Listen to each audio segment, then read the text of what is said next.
Olá, gente querida, tudo bem com vocês?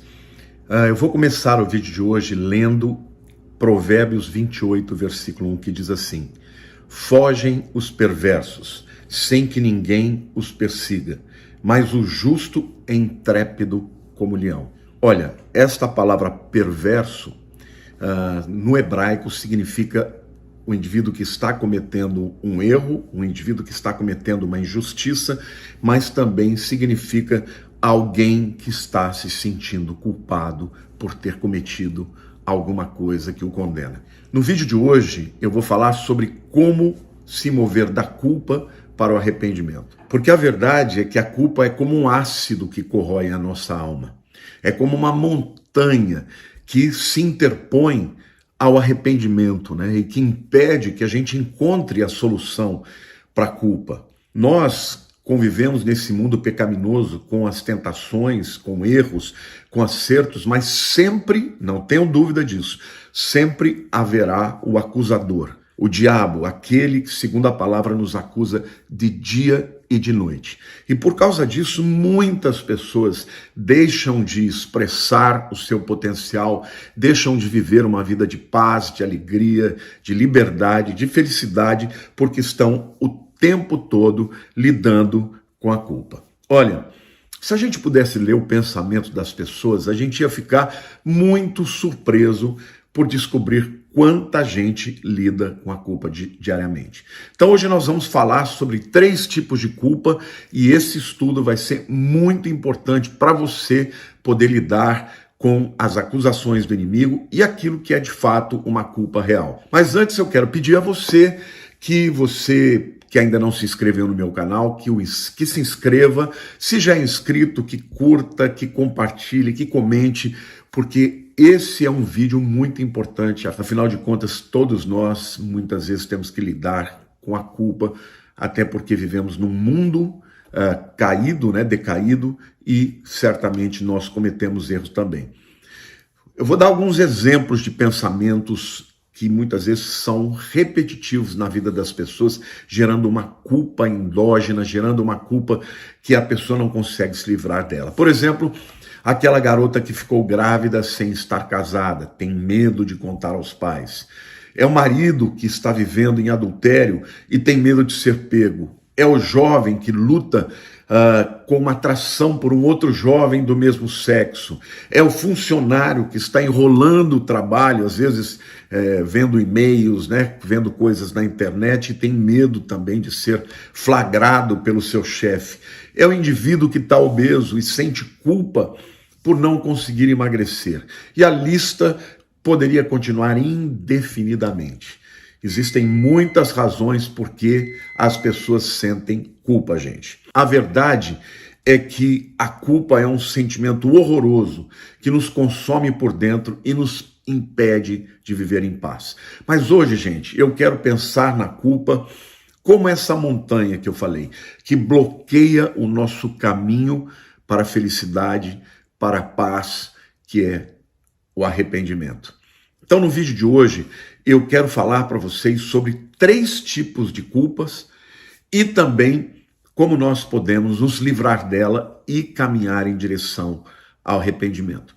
O primeiro tipo de culpa, gente, é a chamada culpa judicial, tá? Isso é um termo teológico que significa que antes de crermos em Jesus, todos nós somos culpados perante Deus, tá? É isso que a teologia chama de culpa judicial. Deus, como criador do universo, ele estabeleceu os princípios de bem e de mal. Ele estabeleceu todas as leis que regem o universo. Então, ele tem o direito de julgar a todos os que violam os seus padrões, né? E como diz a palavra de Deus, todos pecaram e destituídos estão da glória de Deus, lá em Romanos 3:23. Ou seja, nós podemos até ter as nossas opiniões a respeito do que é certo, do que é errado, do que é moral, do que é imoral, mas quem realmente tem o direito de julgar isso é Deus. Ele opera num nível completamente diferente do nosso. Ele não se submete aos nossos padrões éticos, às nossas opiniões e tampouco ele vai julgar baseado nos nossos critérios. Segundo a Bíblia, gente, o padrão de Deus é a perfeição. 1 Pedro 1,16 diz, porque está escrito, sede santos porque eu sou santo. Ou seja, o padrão de Deus é a perfeição, é a santidade. Nenhum de nós atinge esse padrão perfeito que Deus exige.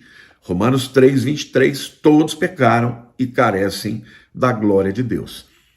Jesus Cristo, portanto, é o único meio de sermos perdoados desta condenação e desta culpa judicial. Lá em 2 Coríntios, capítulo 5, versículo 21, diz assim, aquele que não conheceu o pecado, está falando de Jesus, ele o fez pecado por nós, para que nele fôssemos feitos justiça de Deus. Ou seja, Jesus, aquele que não pecou, Deus o fez pecado, para que nós, que somos pecadores, fôssemos feitos justiça de Deus. Isso é a morte substitutiva, né? O justo pelos injustos, o santo pelos pecadores. Então, apesar do fato de Jesus nos conceder o perdão, enquanto estivermos nesse mundo caído, a gente continua a pecar. Não estou aqui dizendo que devemos pecar, não, devemos lutar contra, mas esse mundo é um mundo decaído, nós continuamos tendo a natureza pecaminosa em nós, então nós lutamos contra isso, às vezes vencemos, às vezes perdemos, né?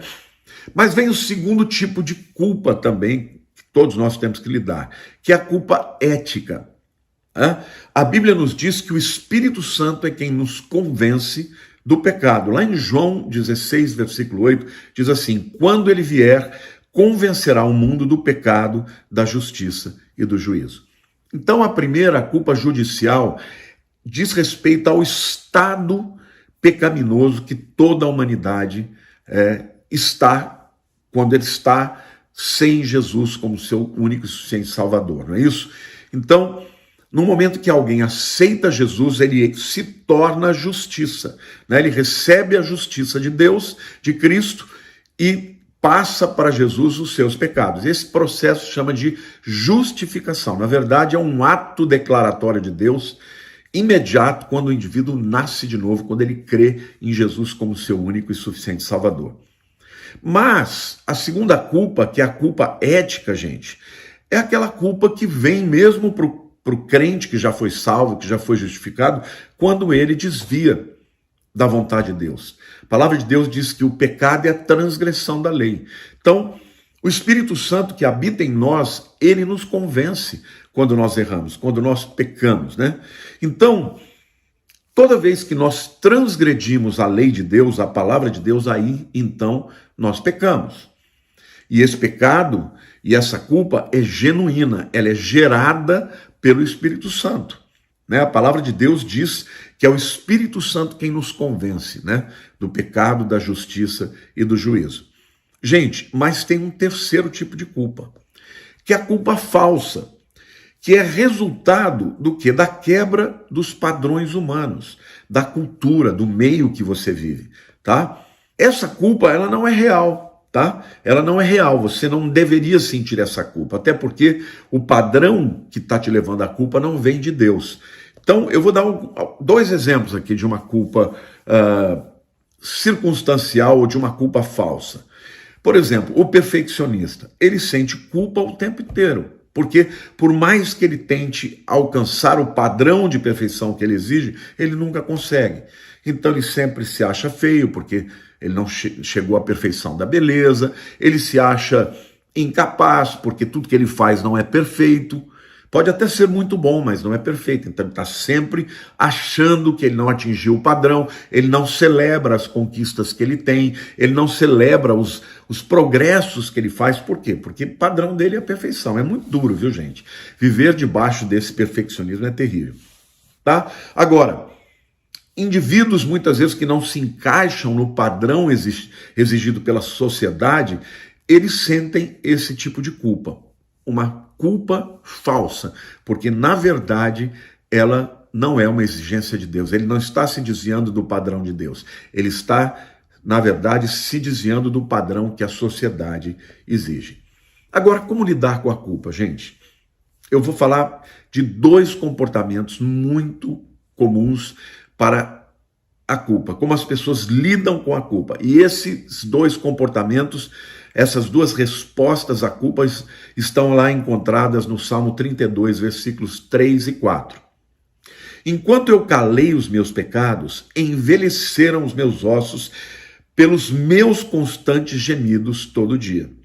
Porque a tua mão pesava dia e noite sobre mim, e o meu vigor se tornou em sequidão de estio. A primeira resposta para a culpa é o silêncio.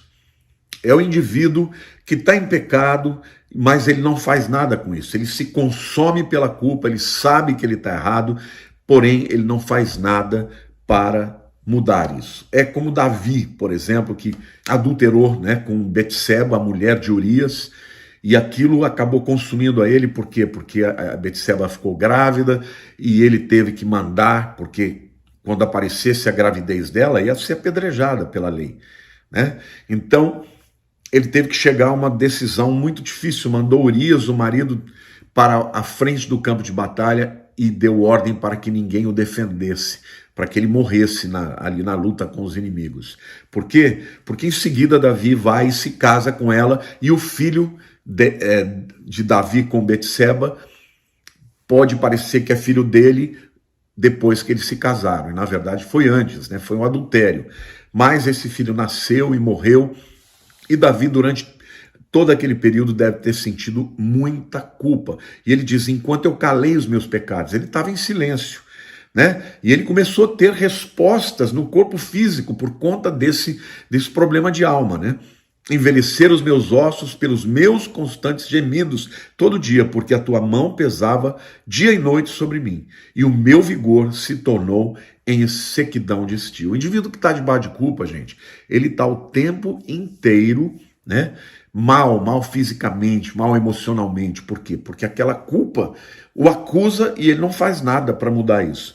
Mas o segundo comportamento que o Salmo 32 nos ensina é a confissão. O versículo 5 diz: confessei-te o meu pecado, e a minha iniquidade não mais ocultei. Disse: confessarei ao Senhor as minhas transgressões, e tu perdoaste a iniquidade do meu pecado. Querido, você só tem essas duas atitudes em relação ao pecado. Ou você guarda para si e vai se sentir mal e vai continuar mal, ou você confessa a Deus. E ao confessar a Deus, os seus pecados são perdoados. Deus sempre perdoa a iniquidade daqueles que confessam a Ele. A Bíblia diz, né, que se confessardes os vossos pecados, Ele é fiel e justo para perdoar os pecados e purificar de todas as injustiças. Amém? Glória a Deus. Então, meu querido, lembre-se, existe a culpa falsa, aquela que é imposta pelo padrão da sociedade. E essa culpa falsa não é culpa, porque muitas vezes o que a sociedade impõe não é o certo. Existe a culpa judicial, que é a culpa que todos os seres humanos estão debaixo até que eles encontrem Jesus como Senhor e Salvador. Por quê? Porque somos pecadores, nascemos em pecado e a nossa condição antes de Cristo é a de pecadores. Mas depois de Jesus, Ele nos justifica e ao invés de sermos pecadores, somos pecadores que foram justificados. Mas existe a culpa real, aquela culpa que é natural quando nós transgredimos a lei de Deus. É o Espírito Santo quem fala conosco, mas o Espírito jamais nos confronta para que nos sintamos culpados. Ele nos confronta para que nós confessemos a nossa culpa. Então eu quero te dar um desafio: confesse o seu pecado, porque o teu espírito vai agradecer, a tua alma vai estar sarada, você vai viver livre, você vai contornar a montanha, vai chegar no arrependimento e vai provar a alegria, a paz que excede o entendimento por ter a sua culpa e os seus pecados perdoados. Amém? Eu quero pedir que você compartilhe esse vídeo, porque esse vídeo vai ajudar muita gente que está debaixo dessa culpa. Beijo no coração de todos vocês. Eu te amo e Jesus também.